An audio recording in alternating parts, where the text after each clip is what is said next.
Faut-il commencer par investir dans l'immobilier ou la bourse? Le débat ultime, c'est maintenant. Dans un premier temps, il est vraiment important de déterminer quel est votre objectif avec cet investissement. Est-ce que vous voyez votre investissement plus sur le long terme? Donc vous voulez vraiment construire un patrimoine sur le long terme? Vous voulez peut-être juste avoir un revenu passif tous les mois, ou sinon plus quelque chose sur le court terme, donc vraiment faire une plus-value rapide d'achat-revente. Du coup, sans ces informations, il va être très compliqué de vous dire quelle est la meilleure stratégie à adopter. Mais en tout cas, dans cette vidéo, je vais vous dire les avantages et les inconvénients, que ce soit pour l'immobilier et la bourse, pour essayer de vous aiguiller un maximum. Et c'est seulement à la fin de cette vidéo, oui, c'est clairement pour le watch time, que je vais vous donner ma stratégie et mes recommandations. Si tu es nouveau sur cette chaîne, je m'appelle Cédric Meyer. Ici, on traite de l'investissement et des finances personnelles. Si ces domaines peuvent t'intéresser, je t'invite directement à liker, à t'abonner avec la petite clochette. C'est très important, ça me soutient énormément dans mon travail. Ah oui, et je viens de créer une newsletter où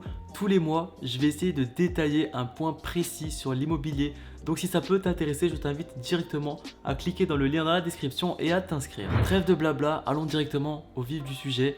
Bourse, immobilier. Juste avant, quelques points avant d'aborder les avantages et les inconvénients, c'est déjà vous devez vous former. Peu importe ce que je vais te dire dans cette vidéo, je veux vraiment que tu te formes un maximum, que ce soit l'immobilier ou la bourse, ça reste de l'investissement. Il y a donc une possibilité de perdre son capital, donc vraiment formez-vous un maximum. Deuxième chose ultra importante, investissez uniquement des sommes que vous êtes prêt à perdre. Donc ça rejoint un peu le troisième point que je veux dire juste après, mettez vraiment des sommes qui pour vous c'est vraiment insignifiant. Il est vraiment important de commencer petit, même si vous êtes capable de mettre beaucoup plus, mettez vraiment des petites sommes. Par exemple, moi pendant très longtemps j'étais dans la bourse, si je fais une perte de 1000 euros aujourd'hui, ben pour moi ça va pas m'atteindre psychologiquement ou autre, alors qu'un débutant, si par exemple il met 1000 euros et il perd ses 1000 euros, ben pour lui ça va être une perte énorme. Donc voilà, vraiment, mettez vraiment des petites sommes. Par exemple, la crypto-monnaie actuellement, il est intéressant de mettre des petites sommes parce que c'est un marché qui n'est pas encore très stable, c'est tout nouveau, c'est pas encore régulé. Là, mettez des petites sommes, prenez l'habitude de faire des petits trades, etc. Mais vraiment, ne prenez pas trop de risques parce que ça peut vite vous impacter mentalement et vous le savez, on peut vite faire des mauvaises décisions quand on est dans un bad mood. Ok, du coup, on va vraiment commencer. On commence par la bourse avec les avantages. Le premier point, je dirais que c'est très liquide. Si vous ne savez pas ce que ça veut dire liquide, tout simplement, vous pouvez acheter une action aujourd'hui et la revendre demain et vous allez directement récupérer votre argent que vous pouvez retirer ou acheter une autre action avec. Le deuxième point est vraiment qui n'est pas négligeable, c'est que c'est ultra passif. Si vous avez une vision long terme, vous allez tous les mois vous connecter peut-être une voire deux fois. Généralement c'est une fois, vous allez faire le virement ou c'est un virement même automatique vers votre broker. Vous allez vous connecter, vous allez acheter vos actions et vous allez vous déconnecter et vous allez revenir le mois prochain. Tout simplement, il n'y a vraiment rien à faire. Et le troisième point, c'est la diversification qui est ultra simplifiée, notamment vis-à-vis des ETF. Donc c'est un regroupement d'actions. Par exemple, le MSCI World, il y a 1600 actions du monde entier dans un seul et même panier. Donc vraiment, ça vous diversifie énormément. Vous pouvez également acheter dans de l'or, vous pouvez acheter dans des devises, vous pouvez acheter dans l'immobilier. Il y a énormément de choses à faire pour se diversifier. Et le quatrième point, je dirais que ce sont les frais qui sont relativement faibles comparé à un achat immobilier, surtout si vous avez un broker en ligne. Donc un broker, c'est le site où vous allez acheter vos actions, ça va vous coûter quelques centimes, alors qu'un investissement immobilier, voilà, il y a les frais de notaire, il y a énormément de frais derrière ensuite. Donc après c'est pas comparable, c'est sûr, mais c'est beaucoup plus accessible via la bourse. Il reste encore deux avantages pour la bourse. L'avant-dernier, c'est que vous pouvez investir avec un petit capital. Aujourd'hui, vous pouvez acheter des fractions d'actions. Donc quand vous voyez par exemple une action, je sais pas, Amazon, vous n'êtes pas obligé d'acheter l'action en entier telle quelle. Il existe plein de brokers qui permettent de fractionner les actions, donc vous pouvez obtenir 0,5 actions d'Amazon. Donc vraiment c'est accessible à tout le monde. Et le dernier point est vraiment pas des moindres, ça concerne la fiscalité, notamment via le PEA. J'ai déjà fait une vidéo dessus que je vais vous mettre juste en haut, mais en gros au bout de 5 ans vous allez uniquement payer les prélèvements sociaux qui sont de 17,2% au lieu de la flat tax qui est à 30%. Donc vraiment c'est ultra souple. On passe directement aux inconvénients de la bourse. Le premier point, c'est la volatilité. Demain vous pouvez faire un plus 10, après-demain vous pouvez faire un moins 20, mais le surlendemain vous pouvez faire un plus 5. Vraiment ça dépend des marchés encore une fois, mais c'est très volatile et il faut vraiment avoir une mentalité solide. Comme je vous ai dit avant, si vous avez mis tout votre capital en bourse et que ça fluctue énormément, il y a énormément de risques que vous vendez en panique et ça c'est vraiment la pire erreur de débutant à faire quand vous commencez en bourse. Et le deuxième inconvénient, c'est le risque de perte en capital, surtout si vous utilisez des leviers. Ceux qui ne savent pas ce que c'est un levier, tout simplement, si vous mettez 100 € et que vous mettez un levier 10, c'est comme si vous avez investi 1000 €. Sauf que si vous prenez 1%, là ça devient intéressant, c'est comme si vous avez acheté pour 1000 €, sauf que ça marche également dans le sens contraire.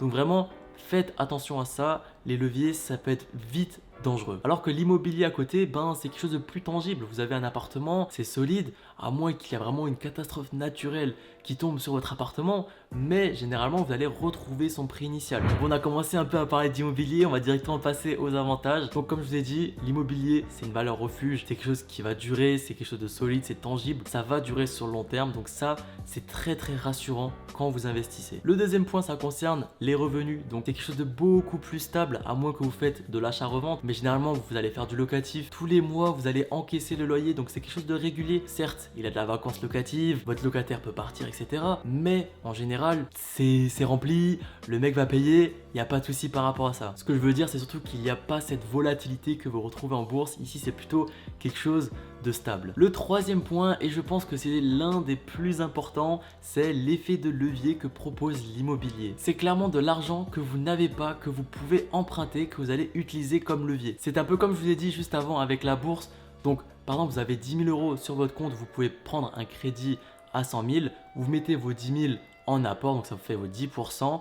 Admettons que votre appartement prend 5%, donc il va prendre 5 000 alors que vous avez que mis 10 000 de base. Donc ça c'est vraiment l'effet de levier que vraiment il ne faut pas hésiter à profiter. Et le dernier point, fiscalité, qui est beaucoup plus intéressant, notamment si vous voulez commencer avec le LMNP où vous n'allez pas payer d'impôts sur vos loyers. Cependant, c'est un tout petit peu plus compliqué à mettre en place que par exemple le PEA où vous avez juste à acheter une action. Ici, il y a les frais de notaire à faire passer, etc. Il faut avoir un comptable, donc c'est un tout petit peu plus compliqué. Voilà, je pense que je viens de vous chauffer un tout petit peu. Vous devez vous dire, mais putain, mais c'est trop bien, pourquoi tout le monde ne fait pas du LMNP? Il y a des inconvénients. Le premier, c'est le coût d'entrée. Comme je vous ai donné l'exemple juste avant, si vous prenez un appartement à 100 000, vous devez, surtout en ce moment, c'est la récession, je sais pas quand vous regardez cette vidéo, mais actuellement, il est très recommandé de faire au minimum 10% d'apport. Comme je vous ai dit, 100 000 €, vous devez au moins mettre 10 000 € cash de vous-même. C'est pas à la portée de tout le monde. Je pense que ça, c'est vraiment le point bloquant. Après, ce n'est pas une généralité.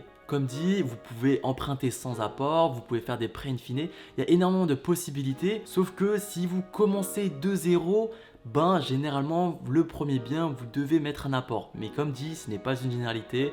Il y a toujours des cas un peu exceptionnels où, voilà, il connaît le banquier, etc. Mais bon, en général, 10% d'apport. Le deuxième inconvénient, et pas des moindres, c'est que vous avez des responsabilités. Eh oui, vous êtes maintenant propriétaire, donc si il y a une fuite dans votre immeuble, c'est vous qui devez la gérer. Vous pouvez déléguer ça à une agence, mais ça va vous coûter des frais. Donc c'est quelque chose à prendre en compte et regarder si, malgré une agence, est-ce que vous êtes encore rentable? Quel est vraiment le prix de votre tranquillité? Et le troisième inconvénient, c'est le manque de liquidité. En moyenne, pour acquérir un appartement, il faut compter environ 6 mois avec le compromis, l'acte, etc. Et la vente, c'est à peu près pareil. Si vous souhaitez commencer à vendre votre bien, vous n'allez pas recevoir votre argent le lendemain. Mettez-vous bien ça en tête. Si vous voulez quelque chose de plus liquide, dirigez-vous sur un autre support comme la bourse par exemple. Donc pour conclure cette vidéo, quel est le mieux entre l'immobilier et la bourse? Franchement, je vous dirais de faire les deux. Je suis désolé si c'est pas une réponse que vous voulez entendre, mais l'un n'empêche pas l'autre. Au contraire, vous pouvez mélanger les deux, essayer de vous diversifier un maximum pour profiter des deux mondes. Je vais directement vous donner ma stratégie comme je vous ai dit en début de vidéo. Personnellement, ce que je fais,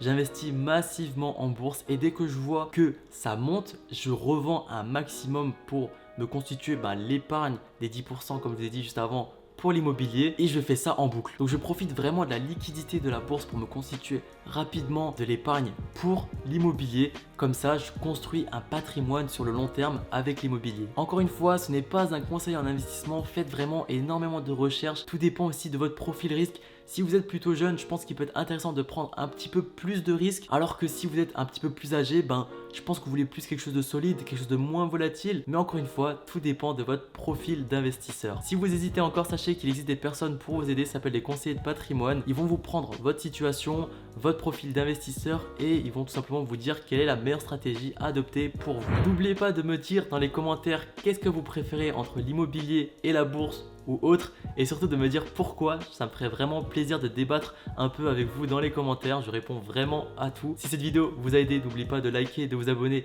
avec la petite clochette et également de vous inscrire à ma newsletter qui est dans le lien dans la description. Et moi je vous laisse avec la prochaine vidéo qui est dans quoi investir, mon top 6. C'est vraiment une vidéo très intéressante si vous ne savez pas dans quoi investir. Il y a vraiment autre chose que l'immobilier et la bourse. Moi je vous dis à la prochaine, ciao ciao.